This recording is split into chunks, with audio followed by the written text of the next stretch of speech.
So after showing this wash trough or wash station online, a few people have asked to see exactly how it works and what parts are actually in it.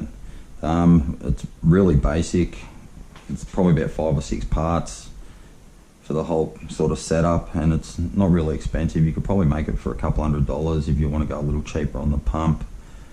The main part is the reservoir, which keeps the clean water. I just use the wheelie bin because it's a good size and I can wash stuff and I don't have to bend over, which makes it better on the back at the end of the day. It's also good because everything just fits in there once I'm done. And I can also chuck box handles and loading pumps and leads, whatever I want to put in there. And it's got the wheels, so it's easy to move around from job to job.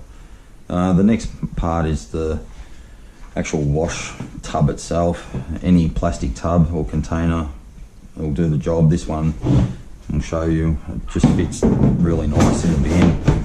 So I tried this one out and I thought it was perfect in the store, so I brought this one, and this is the one I've been using for a while now.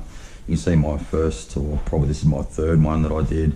It's a lot smaller bin and the tub just sat on top, which sometimes could fall over and just a little bit messy. So I wanted something a bit more easy to use, and so this is the setup I sort of went with. The pump's probably the most important part.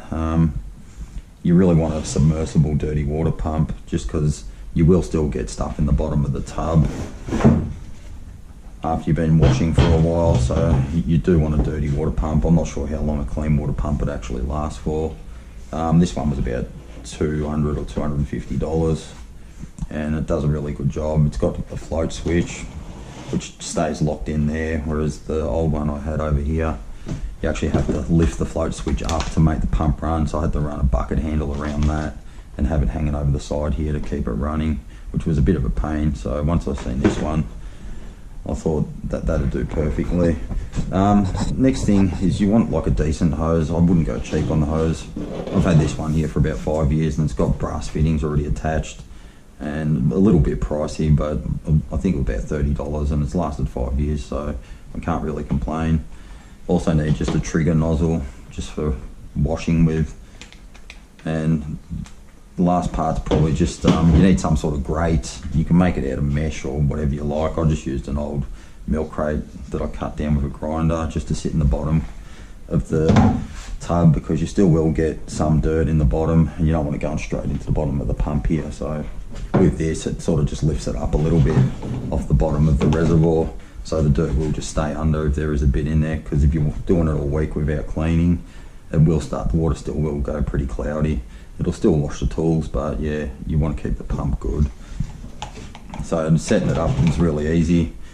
Just put the milk crate or mesh, whatever you want to use, in the bottom. Then just connect the hose to your pump. Sit that in the bottom and then fill your tub up with water.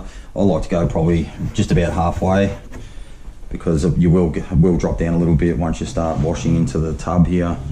And then with the tub, I've made a hole just for overflow, so the water will just sort of recycle. It'll fill up to about here and then just start dropping back into the reservoir, and most of the dirt will stay in here. I do like to have a little bit of water in here just if I'm washing hand tools and stuff. I did another small hole here with a hole saw just to run the hose through, because I found with the other wash stations that I'd had in the past, you'd sort of finish what you're doing and then the hose would drop into the reservoir, so you'd have to lift the tub out and reach in for the hose. So this way the hose just sort of won't fall back in, it sort of just gets stuck there, and it does keep this nozzle out of the water, because these do seem to wear out when they're sitting in the water all the time. That's pretty much it. It's really simple, a couple $100 and you're going, and you can wash your gear anywhere you want. I more started doing it just in shops, because we were just hand troweling everything and I just wanted to do them a lot faster than what we were. So yeah, it's simple but it's effective and I really like it. I hope you do too.